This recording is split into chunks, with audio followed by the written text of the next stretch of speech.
Je ne sais pas pour vous, mais il y a des moments où j'ai l'impression que le bon Dieu prend ses enfants pour des lapins de 6 semaines. Lorsque j'entends ce commandement nouveau, aimez-vous les uns les autres, je me dis, oui, c'était évident. Et puis, ça ne va pas changer grand-chose. Je ne sais pas, imaginez des parents bien intentionnés, je ne sais pas, d'un Victor par exemple, qui, lorsqu'il sera plus grand et qu'avec ses nombreux frères et sœurs, ou ses nombreux frères et sœurs, ça dépend de quel Victor on parle, et qui, lorsqu'ils commenceront à se battre, leur dira « Aimez-vous les uns les autres ». Ce n'est pas le plus efficace à dire à un enfant. Le plus souvent, le plus efficace, c'est de dire « Arrêtez de vous chamailler, arrête de mordre ton petit frère, arrête de gifler ta grande sœur, ou que sais-je ». Mais là, lorsque Jésus nous dit ça, visiblement c'est important parce qu'il attend que Judas soit parti. Vous savez, c'est au dernier moment, les dernières secondes quasiment, juste avant que les soldats viennent l'arrêter et que l'erreur judiciaire se mette en marche. Et pendant ces derniers instants, il leur dit ça. Et il insiste. C'est un commandement nouveau que je vous donne. Aimez-vous les uns les autres. Et il insiste beaucoup. Mes petits-enfants, il nous prend vraiment pour des petits, il nous dit la chose la plus simple et la plus importante. Vous voyez, si on devait faire un résumé du film, ça tient là-dedans. Un commandement nouveau, aimez-vous. Donc c'est qu'il doit y avoir quelque chose de plus que cette évidence qu'on a aujourd'hui. Pourquoi je vous dis ça? Parce que moi-même, comme prêtre, j'ai ressenti un peu la même évidence qui m'a énervé lorsque j'ai lu pour la première fois ce que notre Saint-Père, le pape François, nous a dit. Vous savez, son exhortation apostolique post-synodale, je sais, c'est un mot compliqué, mais ça fait rien, vous pouvez l'oublier, le dernier texte qu'il a fait sur la joie de l'amour. Et il nous en fait à longueur de page. Il faut s'aimer, il faut se pardonner. Et puis il y en a sur les prêtres aussi. Vous, les prêtres, vous avez intérêt à bien accueillir tout le monde. Et je dis, mais si je suis devenu prêtre, c'était pour ça. Enfin, ça me paraît évident. Et pourtant, quand on le lit une deuxième fois, on peut entendre peut-être une remise en question en disant « T'es sûr ?» Mais je ne crois pas que Jésus ou le pape François nous disent ça simplement pour nous donner une baffe en disant « T'es sûr que tu le fais ?» C'est pas non plus parce que peut-être qu'on n'était pas au courant. Vous savez, celui qui débarquerait « Salut, je viens d'être baptisé, c'est comment ici? Il faut s'aimer. Ah, j'étais pas au courant, j'aurais su, je ne me serais pas inscrit. » Pas comme ça que ça marche non plus.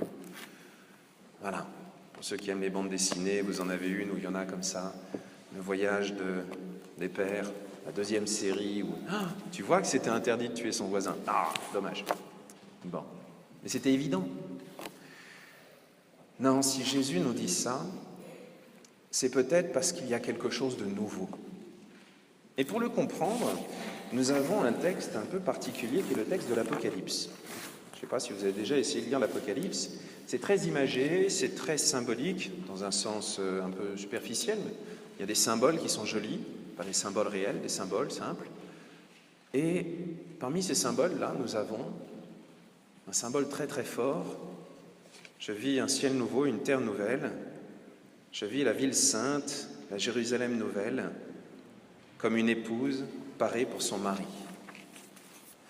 Et nous avons, dans le mariage, dans l'épouse préparée pour son mari, nous avons une image un petit peu de cette évidence. Vous savez, de ce commandement nouveau. Aimez-vous les uns les autres. Lorsque des époux viennent ici, dans cette église, et on a déjà commencé la saison des mariages, on va en voir défiler beaucoup. Méfiez-vous pour le riz dans l'escalier. Lorsqu'on voit défiler tous ces mariés, on se dit, mais ça fait 10 ans, 15 ans, 20 ans qu'ils vivent ensemble, qu'ils se connaissent déjà. Ils ont déjà dû se dire 1 milliard de fois qu'ils s'aiment. Enfin, les femmes surtout. Les hommes, quelquefois, ils ont tendance à oublier. Ça, c'était un petit rappel pour ce soir.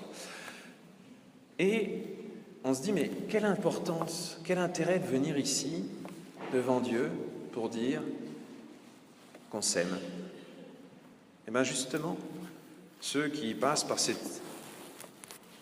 passage, cette étape, et ceux qui n'y passent pas, savent bien l'importance de ce mot. Et c'est un mot qui peut faire peur, de dire « je te donne toute ma vie ».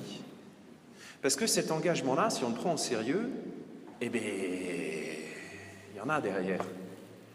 C'est un engagement qui est tellement grand, tellement beau, si on le prend au sérieux, que, par exemple, on doit toujours essayer de pardonner. Que, par exemple, on doit toujours essayer de s'adapter à l'autre. Que, par exemple, ça veut dire qu'on accueille aussi les enfants qui vont débarquer, même si quelquefois ils ont des têtes de barbares et qui font un peu les idiots pendant la messe, mais ça fait rien. Et que, par exemple, et je pourrais continuer. Mais la question, c'est qu'est-ce qui fait qu'on peut la prendre au sérieux, cette parole, maintenant? Qu'est-ce qu'elle a de si nouveau par rapport à l'époque de Jésus où on pouvait divorcer comme ça, juste en envoyant un mail à son contrôleur? Ah non, ça c'est aujourd'hui qu'on le fait.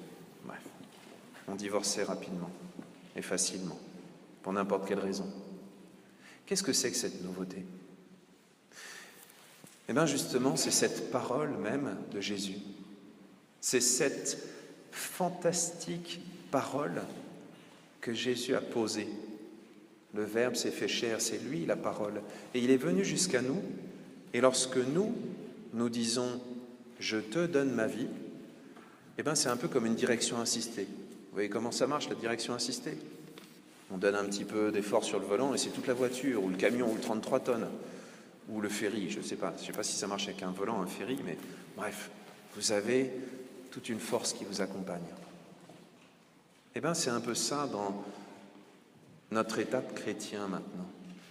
Nous sommes capables d'aimer, pas avec des paroles, pas avec simplement des mots, même si c'est des mots très importants, comme le mot de l'engagement du mariage, mais nous sommes capables d'aimer avec la force même que Dieu donne. Et là, j'en entends d'autres qui ont envie de me dire « mais là, c'est toi qui nous prends pour un lapin de 6 semaines ». Parce que depuis que Jésus est venu, il y en a toujours autant des barbares qui ne respectent pas leurs paroles, des époux qui se séparent, et on ne va pas faire la liste. Eh bien justement, il y a dans le monde quelque chose de scandaleux. Ce scandale, Gandhi en avait été témoin. Les jeunes ne se souviennent peut-être pas de qui est le Mahatma Gandhi. Ça vous dit quelque chose? Non. C'était un pacifiste, quelqu'un de bien. Il était indien. Il n'était pas chrétien, mais il avait étudié en Europe et il avait côtoyé des chrétiens. Et il disait « j'aime bien Jésus, mais j'aime pas beaucoup les chrétiens parce qu'ils ne ressemblent pas assez à Jésus ». Et certains ont conclu un peu trop rapidement que ce sont les religions qui sont mauvaises parce que les hommes ne sont pas capables de les prendre. Non. Et je reviens à ce que je disais tout à l'heure. Le problème, c'est que nous devons la prendre au sérieux. Nous devons prendre au sérieux cette parole. Et comme dans le mariage, où si on prend au sérieux la parole qu'on échange, eh bien là, on doit prendre au sérieux Dieu lui-même à qui on donne sa parole. Et c'est Dieu qui, de l'autre côté, est toujours fidèle. Alors aujourd'hui, lorsque nous disons, et lorsque nous mettons en pratique, et lorsque nous entendons « aimez-vous les uns les autres », n'ayons pas peur. N'ayons pas peur parce que c'est Dieu qui nous aide. C'est Dieu qui nous prend là où nous sommes. Mais pour ça, il faut un engagement vrai, comme le jour d'un mariage. Ce soir, c'est ce qu'on peut demander à Dieu. On peut lui demander la force de dire, comme le jour d'un mariage pour ceux qui sont mariés, comme le jour d'une ordination pour celui qui est ordonné ici, je ne crois pas qu'il y en ait d'autres, comme le jour de n'importe quel engagement qui change toute sa vie. Seigneur, je te choisis, je te donne ma vie. C'est ce que beaucoup de jeunes feront dans quelques semaines, le jour de la profession de foi, en disant « je m'attache à Jésus pour toujours ». Eh bien, que ça ne soit pas des paroles en l'air, que ça soit vraiment « Seigneur, je te donne ma vie ». Que Dieu nous aide et que sa parole soit notre force.